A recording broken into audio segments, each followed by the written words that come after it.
I'm Peter Neill, Director of the World Ocean Observatory.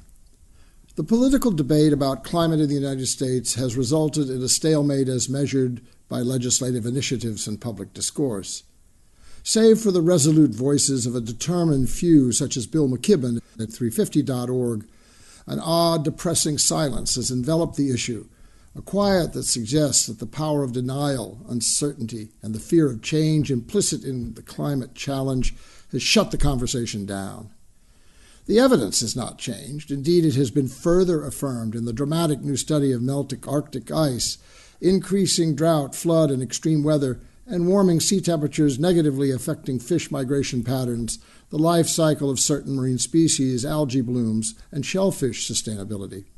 So if the subject has been effectively censored and suppressed, is there anyone out there thinking ahead about climate? Are there serious folks out there pursuing strategies based on climate models and predictions in spite of the silence? Are there organizations beyond the scientists and their research models strategizing about how changing climate conditions will impact their purpose? Well, here are two. First, the U.S. Navy. In May 2009, the Chief of Naval Operations created a task force climate change that, according to the announcement, was intended, quote, to address the naval implications of a changing Arctic and global environment, to make recommendations to Navy leadership regarding policy, investment, and action, and to lead public discussion on this serious issue. Climate change has implications for naval force structure and operations, the announcement continued, and factors driving this include the changing Arctic, the potential impact of sea level rise on installations and plans, changing storm patterns and severity, water and resource challenges, stress on vulnerable nation states, and increased humanitarian assistance and disaster response. A number of scientific wildcards must also be considered, such as the impact of ocean acidification on ecosystems, abrupt climate change, and geoengineering challenges, unquote. More recently, Courtney St. John, a spokesman for the task force, said this, quote, the Navy cares about climate change because it has implications for its operations and structure.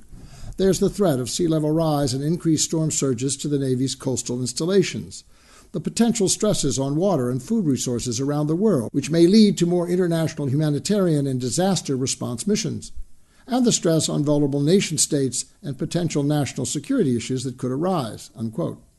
And even more recently, at a conference on the ocean and global security, I heard the U.S. Secretary of the Navy, Ray Mabus, Jr., enumerate specific goals to be achieved by this initiative to include integration of climate science into forward planning and staff training, development of biofuels to drive the entire fleet in the next decade independent of foreign-controlled oil supply, the construction of new hybrid or all-electric ships, evaluation of sea level rise on the more than 740,000 Navy-owned waterfront installations, buildings, and service structures worldwide, and even the relocation of strategic bases from places possibly no longer operationally viable, and thus counterproductive to the Navy's mission.